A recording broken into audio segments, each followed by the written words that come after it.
আমন্ত্রণ দেশ বাংলায়, আপনাদের সঙ্গে আছে আমি সাবিনা সুলতানা। শুরুতে সংবাদ শিরোনাম। ফুলের রাজধানী যশোরের গদখালি এখন ফুলপ্রেমী ও ভ্রমণ পিপাসুদের পদচারণায় মুখর। এই এলাকায় ৬০০ হেক্টর জমিতে হয় ১৩ ধরনের ফুলের চাষ। এবং মুন্সিগঞ্জে ২৩ দিন পর পাওয়া গেল নিখোঁজ শিক্ষার্থী রোমানের মরদেহ। বৃহস্পতিবার সকালে একটি ডোবা থেকে উদ্ধার করা হয় তার মরদেহ।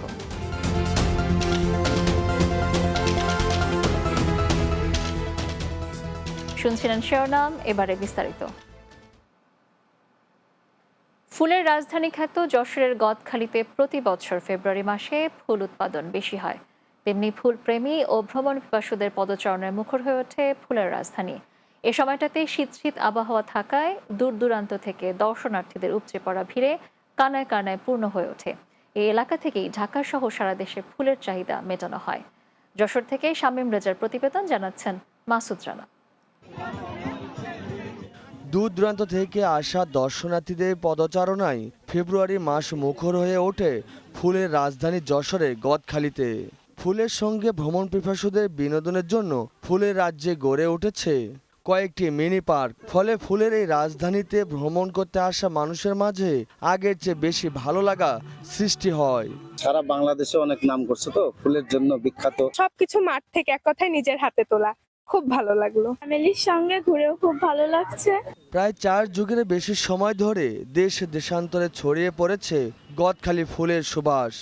গোলাপ, গাঁধা, রজনীগন্ধা, চন্দ্রমল্লিকা, জারবেরা সহ বাহারি ফুলের নজরকার সৌন্দর্য মানুষের হৃদয়কে নাড়া দিচ্ছে।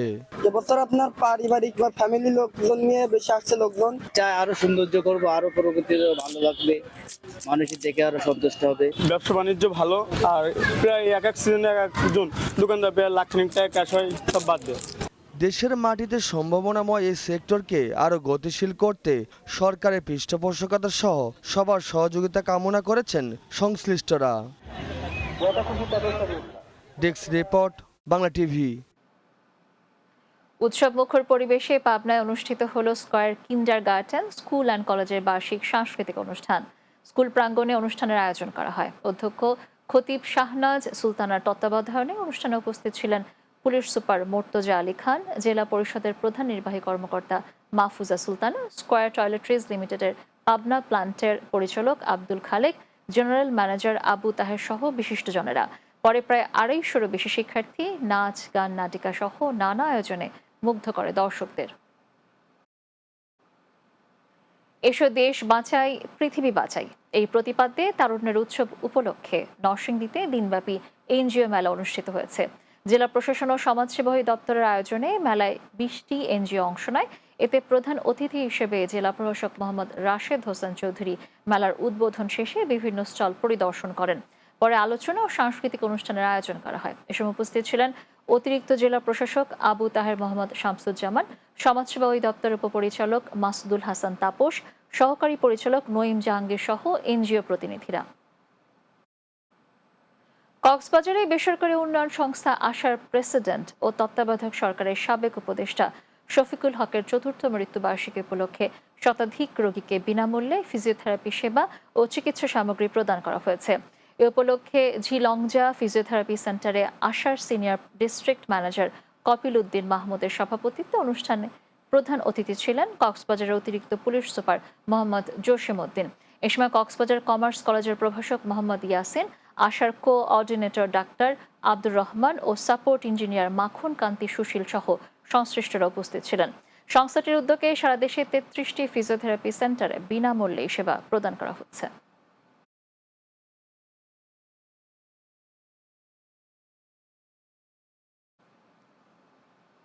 নারায়ণগঞ্জের রূপগঞ্জে যানজট নিরসন, লাইসেন্সবিহীন বেপরোয়া বাইকার ও ফিটনেসবিহীন মোটরযান ঠেকাতে সড়ক পরিবহন আইনে অভিযান চালিয়েছে ভ্রাম্যমাণ আদালত।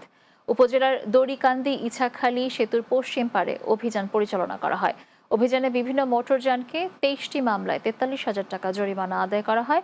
অভিযানের নেতৃত্ব দেন উপজেলা সহকারী কমিশনার ও নির্বাহী ম্যাজিস্ট্রেট তারিকুল আলম, পূর্বাঞ্চল রাজস্ব সার্কেলের সহকারী কমিশনার উবায়দুর রহমান সাহেল।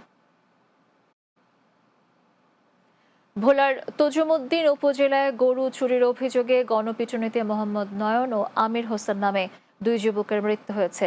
তজুমুদ্দিনের সোনাপুর ইউনিয়নের চাপড়ি গ্রামে এ ঘটনা ঘটে। স্থানীয়রা জানায়, তজুমুদ্দিনের চাপড়ি গ্রামে ভুঁইয়া বাড়িতে গরু চুরি করতে গেলে ঘরের মালিক টের পেয়ে চিৎকার করলে স্থানীয়রা ছুটে এসে তাদের ধরে গণপিটুনি দেয়। এতে মোহাম্মদ নয়ন ও আমিরের মৃত্যু হয়। তজুমুদ্দিন থানার ওসি আব্দুল্লাহ আল মামুন জানান, খবর পেয়ে মরদেহ উদ্ধার করা হয়।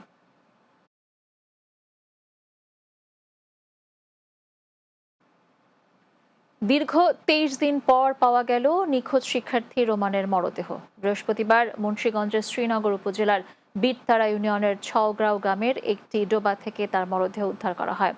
উদ্ধার হওয়া মরদেহটি পার্শ্ববর্তী সিরাজদি খান উপজেলার কোলা ইউনিয়নের থৈরগাঁও গ্রামের মিরাজ শেখের ছেলে, নবম শ্রেণীর শিক্ষার্থী রোমান শেখ বলে প্রাথমিকভাবে ধারণা করা হচ্ছে। প্রসঙ্গত, গত 21 জানুয়ারি বাড়ি থেকে বের হয়ে নিখোঁজ হন রোমান। এ ঘটনায় থানায় মামলা করে তার পরিবার। মুন্সিগঞ্জ সহকারী পুলিশ সুপার ইমরান খান বলেন, মরদেহ ময়নাতদন্তের জন্য হাসপাতাল মর্গে পাঠানো হয়েছে। দেশ বাংলার এই পর্যায়ে নিচ্ছে ছোট্ট একটি বিরতি। ফিরে আসার পর অন্যান্য সংবাদের সাথে আরও যা থাকছে।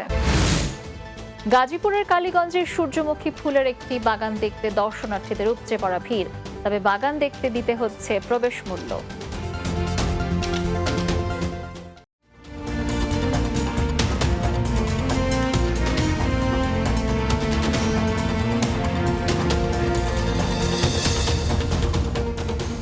বিরতির পর আবারও স্বাগত দেশ বাংলায়। গাজীপুরের কালীগঞ্জে সূর্যমুখী ফুলের একটি বাগান দেখতে দর্শনার্থীদের উপচে পড়া ভিড়। প্রবেশ মূল্য পরিশোধ করে দর্শনার্থীরা উপভোগ করছেন সূর্যমুখী বাগানের সৌন্দর্য। তবে কৃষি সংশ্লিষ্টরা বলছেন, টিকিট দিয়ে বাগানে আনলিমিটেড সৌন্দর্য উপভোগ করা গেলেও এতে বাগানের ক্ষতি বেশি হচ্ছে। গাজীপুরের কালীগঞ্জ থেকে রফিক সরকারের প্রতিবেদন, জানাবেন সুরাইয়া সীমা। গাজীপুরের কালীগঞ্জ উপজেলার মোক্তারপুর ইউনিয়নের শাওরাইদ গ্রামে রয়েছে একটি সূর্যমুখী ফুলের বাগান। বাগানের পাশে বড় করে একটি সাইনবোর্ডে লেখা রয়েছে, অনুমতি ছাড়া প্রবেশ নিষেধ, প্রবেশ মূল্য 30 টাকা। প্রবেশ মুখের অপর একটি সাইনবোর্ডে লেখা রয়েছে, ফুল ছিঁড়লে ও গাছ ভাঙলে জরিমানা 200 টাকা। সূর্যমুখী অন্তর্ভুক্তির মাধ্যমে প্রচলিত দ্বিফসলী শস্য বিন্যাসকে 3 শস্য বিন্যাসে উন্নয়নের লক্ষ্যে বাংলাদেশ ধান গবেষণা ইনস্টিটিউটের ব্রি রাইস ফার্মিং সিস্টেমস বিভাগ একটি প্রকল্প হাতে নেয়। এই প্রকল্পের মাধ্যমে শাওরাইদ গ্রামের 12 জন সহযোগী কৃষককে নিয়ে 6 বিঘা জমিতে সূর্যমুখী ফুলের চাষ করা হয়। সামাজিক যোগাযোগ মাধ্যমে বাগানের ছবি দেখে বাগানে ছুটে আসছেন দর্শনার্থীরা। এটা আসলে অনেক সুন্দর একটা পরিবেশ তৈরি হয়েছে। বন্ধু বান্ধব নিয়ে আমরা ঘুরতে আসছি, অনেকে আসে। মানুষের কোলাহল খুব ভালো লাগলো, আমরা দেখলে আসলাম। সূর্যমুখী বাগানে প্রবেশ মূল্য নির্ধারিত থাকলেও সময় নির্ধারণ না থাকায় দর্শনার্থীদের সামাল দিতে প্রতিদিন তত্ত্বাবধায়ক হিসেবে কয়েকজন কাজ করছেন। আমাদের এখানে প্রতিদিন সকাল 8টা থেকে সন্ধ্যা 5টা পর্যন্ত টিকিট সেল করা হয়। জানুয়ারির মাঝামাঝি থেকে এই জায়গায় টিকিটের ব্যবস্থা করেছি, যেহেতু আমাদের এই জায়গায় প্রতিদিনই মোটামুটি 80 জন 100 জন লোক আসে। তেল জাতীয় ফসলের আশায় সূর্যমুখীর বাগান করলে সেখানে দর্শনার্থীদের প্রবেশ উন্মুক্ত করা উচিত নয়। এতে দর্শনার্থীদের পদচারণায় বাগানের মাটি শক্ত হয় এবং ঠিকমতো নিউট্রিশন নিতে না পারায় ফুলও বড় হয় না। তেল জাতীয় ফসল উৎপাদনের জন্য যখন সূর্যমুখী চাষ করব, সেই জমিতে যদি বিনোদন প্রেমী লোকজন মাঠে বেশি চলাচল করে, মাটিগুলো পাড়াতে শক্ত হয়ে যায়, সেই ক্ষেত্রে গাছ সঠিকভাবে নিউট্রিশন নিতে পারে না, ফুলটাও বড় হয় না এবং ফুলের যে বীজগুলো ভালো হয় না, সেখান থেকে তেল উৎপাদনটা সহজ হয় না। Desk report, Bangla TV. Jhalakathi জেলার রাজাপুর উপজেলা বিএনপি অঙ্গ সংগঠনের উদ্যোগে উপজেলা বিএনপির সাবেক সাধারণ সম্পাদক নাসিম উদ্দিন আকনের সদস্যপদ ফিরে পেতে সংবাদ সম্মেলন অনুষ্ঠিত হয়েছে। রাজাপুর মুক্তিযোদ্ধা মিলনায়তন কেন্দ্রে সংবাদ সম্মেলন অনুষ্ঠিত হয়। এতে লিখিত বক্তব্য পাঠ করেন উপজেলা বিএনপির সভাপতি তালুকদার আবুল কালাম আজাদ। তিনি বলেন, রাজাপুর উপজেলা বিএনপি সহ সকল অঙ্গ এবং সহযোগী সংগঠন অনুমোদিত বৈধ একটি কমিটি। তাই উপজেলা বিএনপির সাবেক সাধারণ সম্পাদক নাসিম উদ্দিন আকনের সদস্যপদ ফিরে পাওয়ার দাবি জানান তিনি। এ সময় উপস্থিত ছিলেন স্বেচ্ছাসেবক দলের থানা আহ্বায়ক রতন দেবনাথ সহ দলীয় নেতাকর্মীরা। রাজবাড়ীতে জেলা বিএনপির সাবেক সাধারণ সম্পাদক হারুনুর রশিদ হারুনের একটি বক্তব্যের খণ্ডিত ভিডিও চিত্র সামাজিক যোগাযোগ মাধ্যমে ছড়িয়ে অপপ্রচারের বিরুদ্ধে প্রতিবাদ জানিয়ে সংবাদ সম্মেলন অনুষ্ঠিত হয়েছে।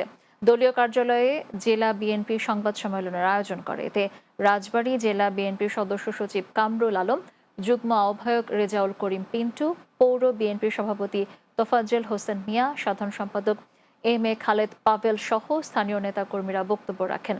বক্তারা দলের বিরুদ্ধে এমন ষড়যন্ত্রের তীব্র নিন্দা ও প্রতিবাদ জানান।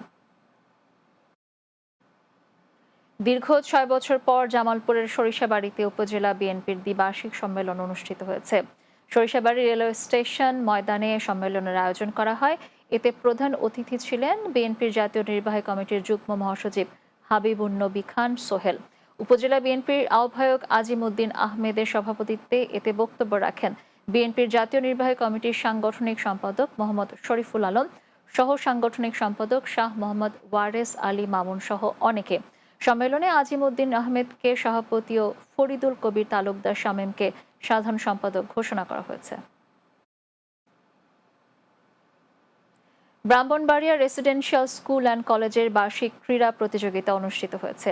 বৃহস্পতিবার দিনব্যাপী শহরের নিয়াজ মোহাম্মদ স্টেডিয়ামে অনুষ্ঠানের আয়োজন করা হয়। এতে প্রধান অতিথি ছিলেন অতিরিক্ত জেলা প্রশাসক Tahmin Akter. Residential school and কলেজের অধ্যক্ষ মোহাম্মদ শরীফুল ইসলামের সভাপতিত্বে এ সময় উপস্থিত ছিলেন ব্রাহ্মণবাড়িয়া প্রেস ক্লাবের সভাপতি জাবেদ রহিম বিজন, সাধারণ সম্পাদক বাহরুল ইসলাম মোল্লা, স্বনির্ভর ব্রাহ্মণবাড়িয়া সভাপতি এস এম শাহিন সহ অনেকে।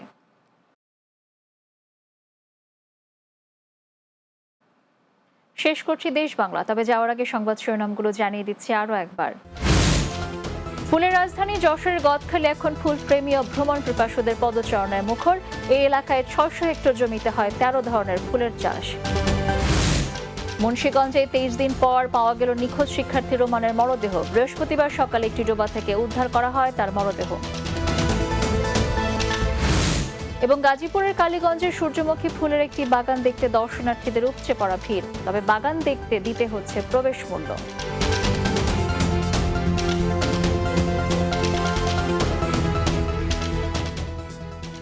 দর্শক, এই ছিল দেশ বাংলায়। আমাদের পরবর্তী সংবাদ বিকাল 4:30 দিনের বাংলা দেখার আমন্ত্রণ রইল। আর এতক্ষণ সঙ্গে থাকার জন্য ধন্যবাদ সবাইকে।